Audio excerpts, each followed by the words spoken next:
আনোয়ার হোসেন, বয়স ৬০, সরকারি চাকরি থেকে অবসর নিয়েছেন বছর ২ হলো। স্ত্রী মারা গেছেন প্রায় ১ দশক আগে। বিশাল ডুপ্লেক্স বাড়িতে তিনি একা থাকেন। ছেলেমেয়েরা প্রতিষ্ঠিত, কেউ বিদেশে, কেউ বা নিজের সংসারে ব্যস্ত। আনোয়ার সাহেবের দিন কাটে খবরের কাগজ পড়ে আর বারান্দায় বসে রাস্তার দিকে তাকিয়ে। তার জীবনে অর্থের অভাব নেই, কিন্তু কথা বলার মানুষের বড্ড অভাব। অন্যদিকে সালমা বেগম, বয়স ৫০, তিনিও বিধবা। স্বামীকে হারিয়েছেন ১৫ বছর আগে। একা হাতে যুদ্ধ করে ছেলে মেয়েদের মানুষ করেছেন। আজ তার ছেলে মস্ত বড় অফিসার, মেয়ে ডাক্তার। কিন্তু দিন শেষে সালমা বেগমেরও সঙ্গী শুধুই টেলিভিশনের সিরিয়াল আর একরাশ নিঃসঙ্গতা। ছেলেমেয়েরা খোঁজ নেয় ঠিকই, কিন্তু মায়ের মনের খবর নেওয়ার সময় তাদের নেই। পার্কের প্রাত ভ্রমণে আনোয়ার সাহেব আর সালমা বেগমের পরিচয়। সমবয়সী দুজন মানুষের একাকিত্বের গল্পগুলো মিলে গিয়েছে এক বিন্দুতে। ডায়াবেটিসের ওষুধ, প্রেশারের সমস্যা আর ফেলে আসা দিনের স্মৃতিচারণ, এসবই ছিল তাদের আলোচনার বিষয়। ধীরে ধীরে এই বন্ধুত্ব এক গভীর নির্ভরতায় রূপ নিল। আনোয়ার সাহেব সালমা বেগমের সাথে কথা না বললে অস্থির হয়ে যেতেন। সালমা বেগমও জানালার পাশে দাঁড়িয়ে আনোয়ার সাহেবের ফোনের অপেক্ষা করতেন।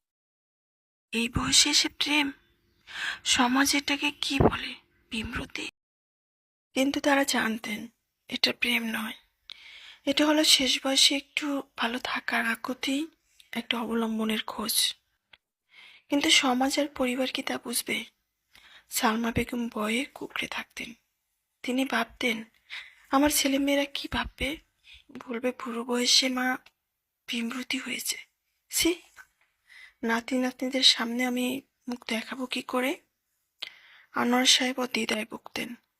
ছেলের কাছে মনের কথা বলতে গিয়েও পিছিয়ে আসতেন। পাছে ছেলে বলে বসে, বাবা, তোমার কি মাথা খারাপ হলো? এই বয়সে বিয়ে? তাদের এই গোপন দেখা করাটা কিশোর প্রেমের মতো ভয়ের কারণ হয়ে দাঁড়িয়েছে। পার্কে কেউ দেখে ফেললো কিনা, ফোনে কেউ আড়ি পাতলো কিনা, এই ভয়ে তারা তটস্থ থাকতেন। তাদের ভালোবাসা ছিল শরতের ঝরা পাতার মতো, যা বাতাসে উঠতে চায় কিন্তু মাটির টানে পড়ে থাকে। টার্নিং পয়েন্ট এলো এক বর্ষণ মুখর রাতে। সালমা বেগম হঠাৎ বুকে ব্যথা অনুভব করে অজ্ঞান হয়ে গেলেন।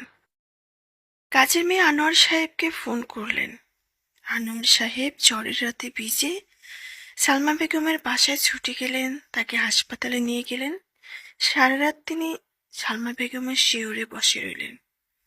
সকালে যখন ছেলেমেয়েরা হাসপাতালে পৌঁছালো, তারা দেখল তাদের মায়ের হাত শক্ত করে ধরে বসে আছেন আনোয়ার সাহেব। মায়ের চোখে মুখে যে প্রশান্তি তা তারা বহুদিন দেখেননি। তা আনোয়ার সাহেবের উপস্থিতিতে ফুটে উঠেছিল। ডাক্তার জানালেন, উনি একাকিত্ব আর ডিপ্রেশন থেকে অসুস্থ হয়ে পড়ছিলেন। ওনার যত্ন আর সালমা বেগমের ছেলে তখন বুঝলো তারা মাকে টাকা দিয়েছে, কিন্তু সময় দেয়নি। আর এই মানুষটা তাদের মাকে সেই সময়টুকু দিচ্ছে। ছেলেমেয়েরা একজোট হয়ে আলোচনায় বসলো। তারা বুঝলো তাদের বর্তমানে বাবা মায়ের এই একাকিত্ব কতটা গভীর আর মর্মান্তিক। সমাজ কি বলবে, আত্মীয়রা কি ভাববে, সব তুচ্ছ মনে হলো মায়ের সুখের কাছে। সালমা বেগমের ছেলে আনোয়ার সাহেবের ছেলের সাথে কথা বলল। দুই পরিবারের সন্তানরা মিলে এক অভূতপূর্ব সিদ্ধান্ত নিল। তারা ঠিক করলো তাদের বাবা মায়ের একাকিত্ব ঘোষণের দায়িত্ব তাদেরই। সমাজের বুড়োকুটি আর বিমূর্তির অপবাদ উপেক্ষা করে ছেলেমেয়ের এই উদ্যোগ নিয়ে তাদের বিয়ের আয়োজন করলো।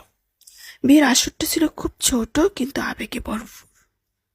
বেনারসি পরে ৫০ বছরের সালমা বেগম আর পাঞ্জাবি পরে ৬০ বছরের আনোয়ার সাহেব যখন পাশাপাশি বসলেন, তখন তাদের চোখে জল। তবে সেই জল দুঃখের নয়, পরম প্রাপ্তির। ছেলেমেয়েরা যখন বাবা মাকে নতুন জীবনের শুভেচ্ছা জানালো, তখন আনোয়ার সাহেব সালমা বেগমের হাত ধরে বললেন, বাকিটা পথ আমরা একসাথে হাঁটব।